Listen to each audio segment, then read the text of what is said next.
Howdy, welcome to Papa John's World. If you're putting wires together, it's easy to solder them. I'm going to demonstrate how to do this. You can go on Amazon, you can buy this kit. It comes like this. It comes with different size terminals and a little bit of heat shrink for all your wires. It works really well, and I think this one was like $12. The one thing I could say about it, the copper is a little bit light. If you go to the hardware store, back in their fittings and stuff, you can buy these that are substantially heavier. But I think they actually work okay.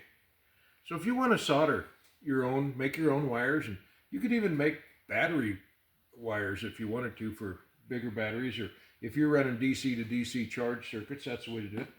You can also buy copper, soft copper tubing. You can buy these in different sizes by the foot, starting with 1/4 inch, and it's measured on the inside. 1/4, 3/8, or 1/4, 5/16, 3/8, and half, I believe. Like you'd use half if you wanted to do heavier, like a wire the size of my little finger for running a DC to DC charge circuit in a truck or something. But I wanted to demonstrate soldering. A lot of people, they just get it really too hot. The key to soldering is not get it so hot that it just melts in a second. You want your material to be hot, but you want your material to melt the solder. You don't want to melt your solder with your flame or your heat source. So I've slipped on a piece of heat shrink over this, and rosin core solder. You need rosin core solder to solder with wires, and you might be able to do it with some solder comes with a little bit of rosin inside the solder. This solder doesn't. This is old solder that's left over from my dad's plumbing business back in the 60s. I believe it's 50-50 lead, and you're probably gonna say, oh, don't touch lead. 1 pound, and it come from National Smelting in Denver, Colorado. And what's funny about this is all the old houses that had copper pipe in them, that's what they have in them, lead solder. So you can take your wire and just push your wire in your rosin solder. Get a little bit in there, a little bit on the end. Same thing, it's going to push that solder inside that little copper piece. And you need something to kind of hold it still, so I'm just going to put it in a vise right here.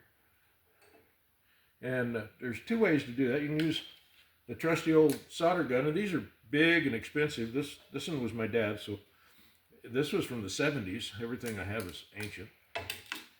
And I have a little propane tank and $16 propane. This is the cheapest way to do it. And you can do your shrink wrap and everything with it. You just got to be careful because it does get pretty hot. We'll just go ahead and solder with that. It's probably going to be faster today. So you can turn that on. And you don't need a huge flame. You don't want a lot of heat. And I need to say one other thing too. They recommend that you crimp your wires before you solder them. So I'll take a crimping tool and I'll go ahead and crimp that wire. Now, if you're making your own out of pipe, and the way you do that is you just ream the end of the pipe. That's fine, it's running. Smash the end of it. Drill a hole the size for your bolt that you want, similar to that. Cut it off, ream it out, clean it, and that's your really quick way of making one of those for different size wires, if you don't want to buy it. And it's probably cheaper to do that. It takes a little more time. Sometimes we have more time than money. So a little more flux. I'm going to put some flux right on that hole. I'm going to have my camera person move up so they can watch the solder, because this is where people get in a little bit of trouble. They get their fitting too hot. So you want to make sure your wire's warm. And you come over here and watch this. I'm going to feed the solder in right through that hole on the top, right there, where I can see that wire. And the way to do it is heat a little bit, touch that to make sure it's going to melt the solder, and you're not melting the solder with the flame or the torch. You can see it smoke a little bit, and that's that rosin core solder doing its job cleaning. And that little fitting is going to heat up faster than that wire, so try to get more heat onto the wire side. And when it's ready to go in there, you can see it come out right there, and just wipe that off like that. That's done. That's a solder connection. We're going to cool that off just a little bit.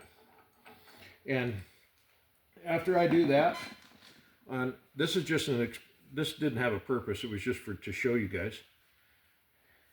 I like to clean that off, and you can see that rosin core solder really cleans that copper when you wipe it off. And I like to wipe it off, even wash it with a little Dawn dish soap before you heat shrink it. And I'm not sure what the rosin core, I know it's made out of pine tar and some other stuff, but I'm not exactly sure what all's in that. But I like to clean it off. So that's not hot no more. So we'll slide up our heat shrink right up on top of that.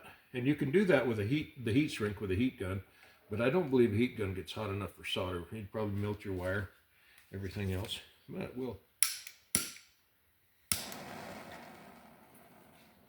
go ahead and put that heat shrink on there. And the heat shrink out to the tip keeps you from touching the wrong spot on that. And there, that's pretty good. Good little connection. If you're doing the copper pipe, you can buy different size heat shrink at any hardware store, any farm supply or hardware, or automotive as far as that goes. There, that's a pretty nice little joint and different size wire. And then you're going to say, how do you know what size wire to use? Okay, there's two things that have to do with the size of your wire for your solar system, your DC to DC charge, anything like that. One, how many amps you have going through it at what voltage. Either it's 12, 24, or 36. And then the distance you're going. Look it up on the internet and just ask for voltage AWG wire size chart. So it'll say if you have 50 amps, I think a number 8 wire is good for 50 amps for 20 feet. And you go more than 20 feet, then you need a bigger wire. You have a higher voltage, strangely enough, you use a little bit smaller size wire for voltage. Anyway, look it up on the chart. That'll tell you what size wire you need.